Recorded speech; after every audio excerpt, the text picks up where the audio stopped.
In this lesson, we'll dive into our discussion settings and learn how to change them to do things like change how our comments are appearing. In our last lesson, we were in our reading settings where we changed things like what posts were appearing on our front page and whether we wanted it to be a static page instead. And now we're going to dive into discussions, which really is just related to the comments that are being made on our blog, because that's a really big part of the blogging community, is the ability to discuss and share your comments and thoughts with others. So I'm going to show an example of what this looks like by default on one of our posts. So I'm just at the very bottom of our post about Mexican delicacies, and at the very bottom here we have a couple things. We have a title here, a comment box, and then we see a little default profile picture and how we're commenting on this post. So anything we're doing here is going to be affecting this area of our blog. So I'm going to move back over here to our discussion settings, and I'm not going to go through these one by one. I don't want to bore you to death by reading all of this out to you, but I'm going to focus on some of the what I consider to be some of the most important settings. And the first thing I want to talk about is your email settings. So if you have a really popular blog, you might want to change some of this, but by default, it's going to email you anytime one of these things happens. So for example, if you get sick of getting an email anytime someone posts a comment, you might want to uncheck this in your discussion settings. And below here, this is also incredibly important. So before someone appears or comments on your blog, it's going to ask you what kind of permission they need. So by default, it says that they must have a previously approved comment. Well, what does that mean? It means every time someone comments on your blog, it's going to ask you to approve or discard that comment, and it'll either do it in an email if you have these settings checked where it emails you when a comment is held for moderation, or on your blog itself in your dashboard, you just come over here to your comments page and it'll allow you to approve and discard comments, and it'll also allow you just to view the history of them over time, which is pretty interesting.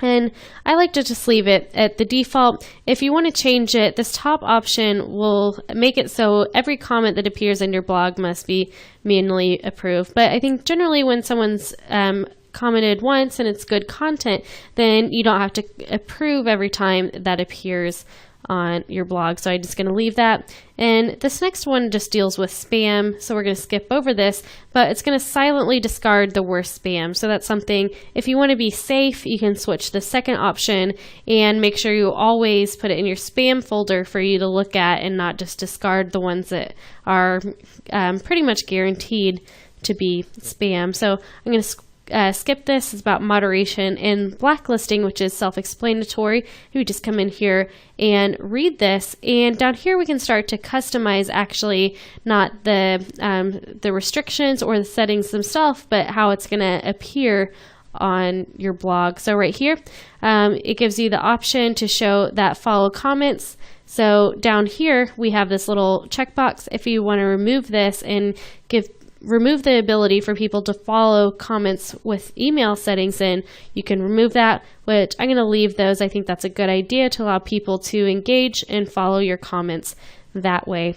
Down here we have our avatar type settings. So avatars are little pictures that show next to people who are commenting. So if I were to add a comment, I would have this little gray man displaying here. If a different person were to comment on my blog post, then that's what we're going to change. You can see it's going to show this purple one, but if you want it to be something different, maybe I want a wavatar, a monster ID or something like that, a retro icon, then I can change that here, which I'm going to change this from the purple. I'm just going to add the mystery man as kind of a generic blank template for people without a custom avatar of their own.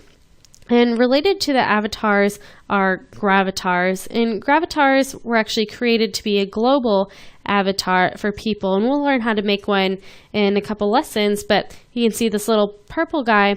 Gravatar hover cards are going to show some information about your gravatar or your global avatar when you hover over this picture. So if you want to remove the ability to do this, and you can do that here, but this is kind of a preview of what that would look like, just some basic information about the user. I don't really see any reason to turn that off, but you can certainly do so.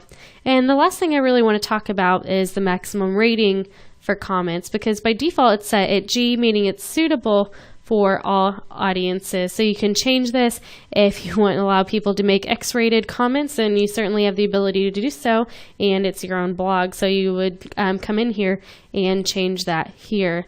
And especially if your blog is about more serious subjects, or you're doing movie reviews or something like that, you might want to change this maximum rating to something a little bit higher to allow discussions to occur, maybe about more offensive content. Maybe you're talking about violence or something like that, then you'd want to change that here, which I'm going to leave this at G. I think my blog is tame enough to where I won't need to let people make X-rated comments or anything like that. So I'm just going to go ahead and save my changes. But before we do so, this prompt here is something you might want to customize as well. So if I switch back over to my post, you'll be just changing this heading or this little prompt here where people leave their comments. So I'm just going to leave that at its default and save these changes. And in our next lesson, we're going to move on and talk about the sharing options we have for promoting our content on social media.